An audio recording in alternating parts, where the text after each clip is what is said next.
27ನೇ ಅಧ್ಯಾಯ. ಭಾಗವತ ಮತ್ತು ವಿಷ್ಣು ಸಹಸ್ರನಾಮ ದಯಪಾಲಿಸಿದುದು. ದೀಕ್ಷಿತ ಅವರಿಗೆ ವಿಠಲ ದರ್ಶನ.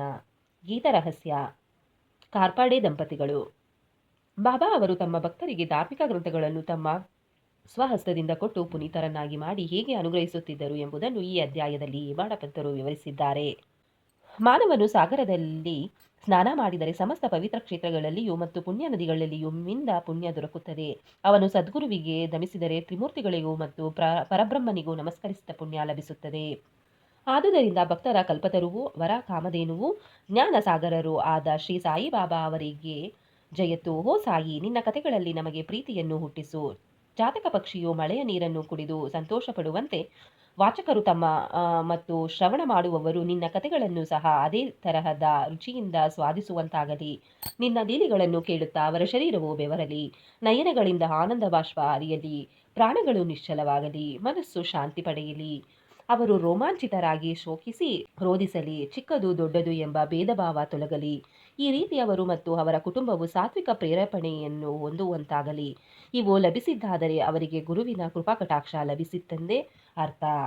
ಈ ತರದ ಅನುಕಂಪವು ನಿಮ್ಮಲ್ಲಿ ಉಂಟಾದಾಗ ಗುರುವು ಮೆಚ್ಚಿ ನಿಮ್ಮ ಗುರಿಯಾದ ಸಾಕ್ಷಾತ್ಕಾರದತ್ತ ನಿಮ್ಮನ್ನು ಒಯ್ಯುವನು. ಬಾಬಾ ಅವರಿಗೆ ಸಂಪೂರ್ಣ ಶರಣಾಗತಿ ಹೊಂದುವುದೇ ಮಾಯೆ ಎಂಬ ಬಂಧನದಿಂದ ಮುಕ್ತರಾಗಲು ಒಳ್ಳೆಯ ದಾರಿ. ಇದು ವೇದಗಳಿಂದ ಸಾಧ್ಯವಿಲ್ಲ, ಸದ್ಗುರುವಿನಿಂದ ಮಾತ್ರ ಸಾಧ್ಯ. ಪವಿತ್ರ ಗ್ರಂಥಗಳ ದಯಪಾಲನೆ. ಸಾಯಿಬಾಬಾ ವಿವಿಧ ರೂಪದಲ್ಲಿ ಉಪದೇಶಗಳನ್ನು ಹೇಗೆ ನೀಡುತ್ತಿದ್ದರು ಎಂಬುದನ್ನು ಈಗಾಗಲೇ ವಿವರಿಸಿದ್ದೇನೆ. ಈಗ ಅದರಲ್ಲಿ ಒಂದು ಮುಖ್ಯ ರೀತಿಯನ್ನು ನೋಡೋಣ. ಭಕ್ತರು ತಾವು ಪಠಿಸಲಿಚ್ಛಿಸಿದ ಗ್ರಂಥಗಳನ್ನು ಬಾಬಾರವರ ಕೈಗಿತ್ತು ಅವು ಅವರಿಂದ ಸ್ಪರ್ಶಿಸಲ್ಪಟ್ಟು ಪವಿತ್ರವಾದ ನಂತರ ಅವುಗಳನ್ನು ಓದುವ ವಾಡಿಕೆ ಇತ್ತು. ಆ ಗ್ರಂಥಗಳನ್ನು ಪಠಿಸುವಾಗ ಬಾಬಾ ಸ್ವತಃ ತಮ್ಮೊಡನೆ ಇರುತ್ತಾರೆಂದು ಭಕ್ತರ ಭಾವನೆ. ಒಂದು ಸಾರಿ ಕಾಕಾ ಮಹಾಜನಿಯವರು ಏಕನಾಥ ವಿರಚಿತ ಭಗವತ ಗ್ರಂಥದೊಡನೆ ಶಿರಡಿಗೆ ಬಂದರು. ಶ್ಯಾಮ ಅವರು ಆ ಗ್ರಂಥವನ್ನು ಓದಲು ಬಯಸಿ ಅದನ್ನು ಎರವಲಾಗಿ ಪಡೆದು ಬಾಬಾ ಅವರಲ್ಲಿಗೆ ತಂದರು.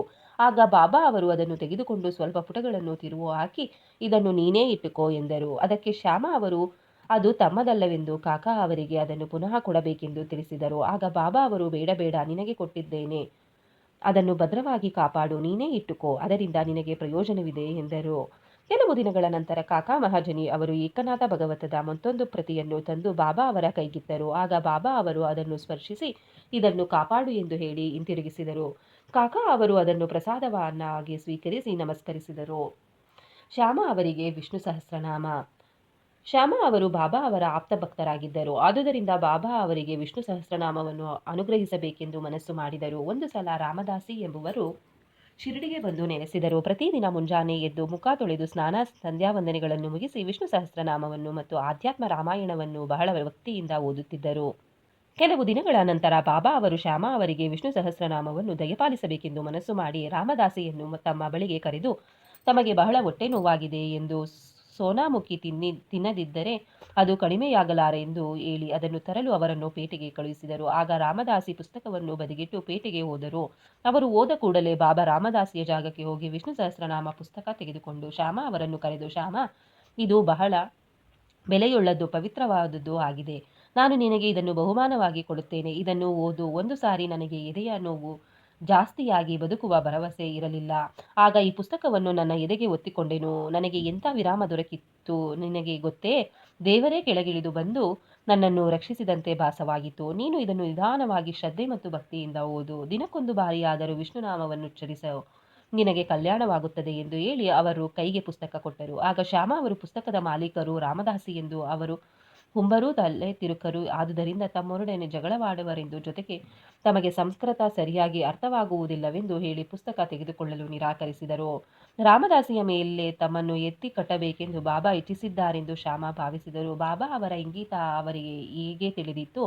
ಶ್ಯಾಮ ಅವರ ಕೊರಳಿಗೆ ವಿಷ್ಣು ಸಹಸ್ರನಾಮವೆಂಬ ಹಾರ ಹಾಕಿ ಅವರನ್ನು ಸಂಸಾರ ಬಂಧನದಿಂದ ಮುಕ್ತರನ್ನಾಗಿ ಮಾಡುವುದೇ ಬಾಬಾ ಅವರ ಆಶಯವಾಗಿತ್ತು. ಪರಮಾತ್ಮನ ನಾಮದ ಮಹಿಮೆ ಎಲ್ಲರಿಗೂ ತಿಳಿದೇ ಇದೆ.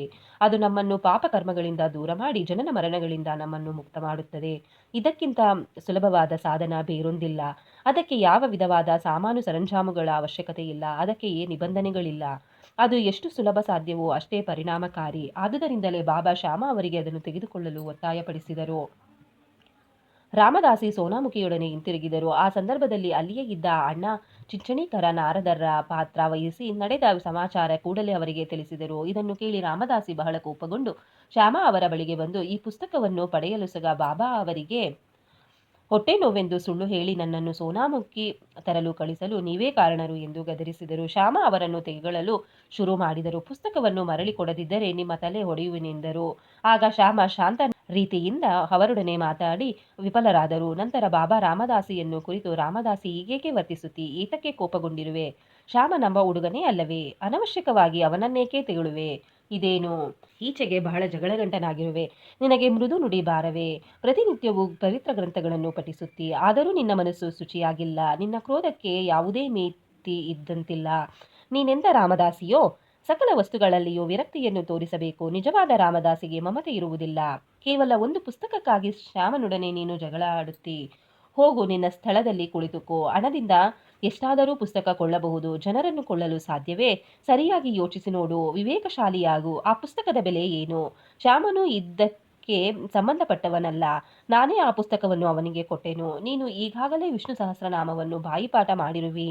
ಶ್ಯಾಮನು ಸಹ ಅದನ್ನೋದಿ ಲಾಭ ಪಡೆಯಲಿ ಎಂದು ಹೇಳಿದರು. ಎಂಥ ಮಧುರವಾಣಿ ಬಾಬಾ ಅವರದು! ಇದರ ಪರಿಣಾಮ ಆಶ್ಚರ್ಯಕರವಾಯಿತು. ರಾಮದಾಸಿಯು ಕೂಡಲೇ ಶಾಂತನಾಗಿ ಶ್ಯಾಮ ಅವರನ್ನು ಕರೆದು ವಿಷ್ಣು ಸಹಸ್ರನಾಮಕ್ಕೆ ಬದಲಾಗಿ ಪಂಚರತ್ನ ಗೀತೆಯನ್ನು ಕೊಡಲು ಕೇಳಿದನು. ಅದಕ್ಕೆ ಶ್ಯಾಮ ಒಂದೇ ಏಕೆ 10 ಪ್ರತಿಗಳನ್ನು ಕೊಡುವೆನು ಎಂದರು.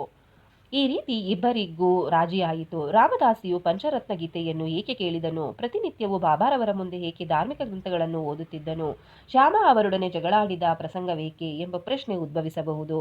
ಹೀಗೆ ನಡೆಯದಿದ್ದರೆ ವಿಷ್ಣು ಸಹಸ್ರನಾಮದ ಮಹತ್ವ ವ್ಯಕ್ತವಾಗುತ್ತಿರಲಿಲ್ಲ. ಈ ರೀತಿ ಬಾಬಾರವರ ಉಪದೇಶದ ವೈಖರಿ ಅದ್ವಿತೀಯವಾಗಿತ್ತು.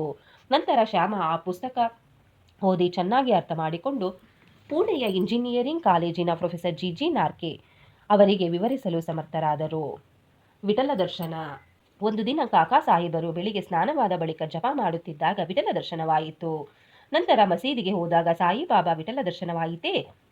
ಅವನು ಬಹುತುಂಟ, ಭದ್ರವಾಗಿ ಹಿಡಿದುಕೋ, ಇಲ್ಲದಿದ್ದರೆ ತಪ್ಪಿಸಿಕೊಳ್ಳುವನು ಎಂದರು. ಸರಿಯಾಗಿ ಮಧ್ಯಾಹ್ನದ ಹೊತ್ತಿಗೆ ಒಬ್ಬನು ಪಂಢರಾಪುರದ ವಿಠಲನ 20-25 ಫೋಟೋ ಮಾರಲು ಶಿರಡಿಗೆ ಬಂದನು. ಕಾಕ ಕೂಡಲೇ ಆ ಫೋಟೋ ನೋಡಿ ಅವು ತಾವು ಧ್ಯಾನಾಸಕ್ತರಾಗಿದ್ದಾಗ ಕಂಡ ವಿಠಲನ ಮೂರ್ತಿಯಂತೆಯೇ ಇದ್ದುದನ್ನು ಕಂಡು ಚಕಿತರಾದರು. ಆಗ ಬಾಬಾ ಅವರ ಮಾತುಗಳು ನೆನಪಿಗೆ ಬಂದವು. ಆದುದರಿಂದಲೇ ಕೂಡಲೇ ಭಕ್ತಿಯಿಂದ ಒಂದು ಫೋಟೋ ಕೊಂಡು ಪೂಜಾಗೃಹದಲ್ಲಿ ಇಟ್ಟು ಪೂಜಿಸತೊಡಗಿದರು. ಗೀತಾ ರಹಸ್ಯ. ಬಾಬಾ ಬ್ರಹ್ಮವಿದ್ಯೆ ಅಭ್ಯಾಸ ಮಾಡುವವರನ್ನು ಯಾವಾಗಲೂ ಬಹಳ ಪ್ರೀತಿಸುತ್ತಿದ್ದರು. ಒಂದು ಸಾರಿ ಬಾಪು ಸಾಹೇಬ ಜೋಗ ಅವರಿಗೆ ಲೋಕಮಾನ್ಯ ತಿಳಕ ಅವರಿಂದ ರಚಿತವಾದ ಗೀತರಹಸ್ಯ ಎಂಬ ಪುಸ್ತಕವು ಅಜ್ಜೆ ಮೂಲಕ ಬಂದಿತ್ತು.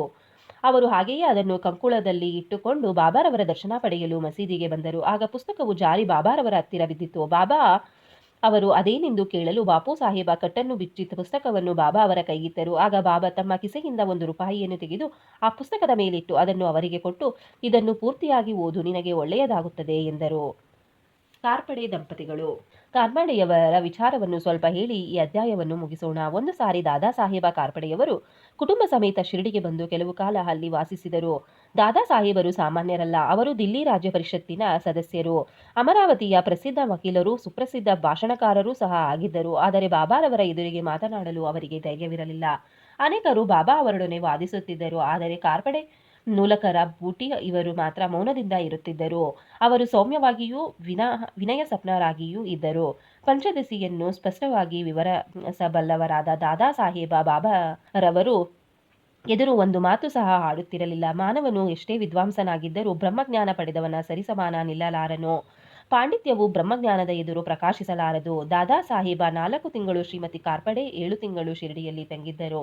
ಶ್ರೀಮತಿ ಕಾರ್ಪಡೆಯವರು ನಿಶ್ಚಲವಾದ ಭಕ್ತಿಯುತರಾಗಿದ್ದು ಬಾಬಾ ಅವರನ್ನು ಅತಿಶಯವಾಗಿ ಪ್ರೀತಿಸುತ್ತಿದ್ದರು. ಪ್ರತಿನಿತ್ಯ ತಾವೇ ಸ್ವತಃ ಬಾಬಾ ಅವರಿಗೆ ನೈವೇದ್ಯ ತಂದು ಅರ್ಪಿಸಿ ಅವರು ಊಟ ಮಾಡಿದ ನಂತರವೇ ತಾವೂ ಊಟ ಮಾಡುತ್ತಿದ್ದರು.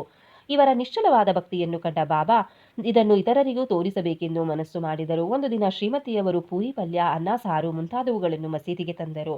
ಬಾಬಾ ಬಹಳ ಹೊತ್ತು ಕಾಯುತ್ತಿದ್ದು ಇವರು ಬಂದ ಕೂಡಲೇ ಊಟ ಮಾಡಲು ಕುಳಿತು ಅವರು ತಂದ ಪದಾರ್ಥ ತಿನ್ನಲು ಆರಂಭಿಸಿದರು. ಆಗ ಶ್ಯಾಮ, ದೇವ, ಈ ಭೇದವೇಕೆ? ಇತರರು ತಂದ ನೈವೇದ್ಯವನ್ನು ಕಣ್ಣೆತ್ತಿಯೂ ಸಹ ನೋಡದೆ ಶ್ರೀಮತಿ ಕಾರ್ಪಡೆಯವರ ಆಹಾರವನ್ನು ಮಾತ್ರ ಸ್ವೀಕರಿಸುತ್ತಿದ್ದೀರಿ. ಇದು ನ್ಯಾಯವೇ ಹೇಳಿ ಎಂದು ಕೇಳಿದರು. ಆಗ ಬಾಬಾ, ಇದು ನಿಜವಾಗಿಯೂ ವಿಶೇಷವಾದ ಅಡಿಗೆ. ಈ ಮಹಿಳೆಯು ಮೊದಲು ಒಬ್ಬ ಒಬ್ಬ ವರ್ತಕನ ಹಸುವಾಗಿ ಬಹಳ ಕಾಲ ಹಾಲು ಕೊಡುತ್ತಿದ್ದಳು. ನಂತರ ತೋಟಗಾರನ ವಂಶದಲ್ಲಿಯೂ ಕ್ಷತ್ರಿಯ ಕುಲದಲ್ಲಿಯೂ ಹುಟ್ಟಿ ವರ್ತಕನನ್ನು ಮದುವೆಯಾದಳು. ನಂತರ ಬ್ರಾಹ್ಮಣ ಕುಲದಲ್ಲಿ ಹುಟ್ಟಿದಳು. ಇವಳನ್ನು ಬಹಳ ಕಾಲದ ನಂತರ ನೋಡುತ್ತಿದ್ದೇನೆ, ಆದುದರಿಂದ ಅವಳ ಪ್ರೀತಿಯ 2 ತುತ್ತುಗಳನ್ನು ಸ್ವೀಕರಿಸುತ್ತಿದ್ದೇನೆ ಎಂಬುದಾಗಿ ವಿವರಿಸಿದರು. ಹೀಗೆ ಹೇಳಿ ಊಟ ಮುಗಿಸಿ ತೃಪ್ತಿಯಿಂದ ಆಸನದಲ್ಲಿ ಬಂದು ಕುಳಿತರು. ಆಮೇಲೆ ಶ್ರೀಮತಿ ಕಾರ್ಪಡೆ ಬಾಬಾ ಅವರ ಪಾದ ಸಂಸಾವಾದನ ಮಾಡುತ್ತಾ ಕುಳಿತರು.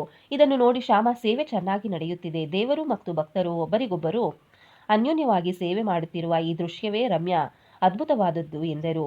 ಅವರ ನಿಸ್ಪೃಹ ಸೇವೆಯನ್ನು ಸ್ವೀಕರಿಸಿದ ಬಾಬಾ ತಾಯಿಯವರನ್ನು ಕುರಿತು ಮೃದುವಾಗಿ ರಾಜಾರಾಮ ರಾಜಾರಾಮ ಎಂದು ನುಡಿದರೆ ಸಾಕು, ನಿಮ್ಮ ಕಷ್ಟಗಳೆಲ್ಲವೂ ದೂರವಾಗುತ್ತವೆ ಎಂದು ಹೇಳಿದರು. ಧಾರ್ಮಿಕ ವಿಚಾರಗಳ ಅನುಭವ ಇಲ್ಲದವರಿಗೆ ಇದು ಸಾಮಾನ್ಯವಾಗಿ ಕಾಣಬಹುದು, ಆದರೆ ನಿಜವಾಗಿಯೂ ಹಾಗಲ್ಲ. ಇದೇ ಅಮೂಲ್ಯವಾದ ಶಕ್ತಿಪಥ, ಅಂದರೆ ಗುರುವು ಶಿಷ್ಯನಿಗೆ ತನ್ನ ಶಕ್ತಿಯನ್ನು ವರ್ಗಾಯಿಸುವುದು. ಬಾಬಾರವರ ವಾಕ್ಯಗಳು ಎಂತಹ ಪರಿಣಾಮಕಾರಿ! ಒಂದೇ ಕ್ಷಣದಲ್ಲಿ ಅವು ಕಾರ್ಪಡೆ ತಾಯಿಯ ಹೃದಯದಲ್ಲಿ ನೆಲೆಸಿದವು.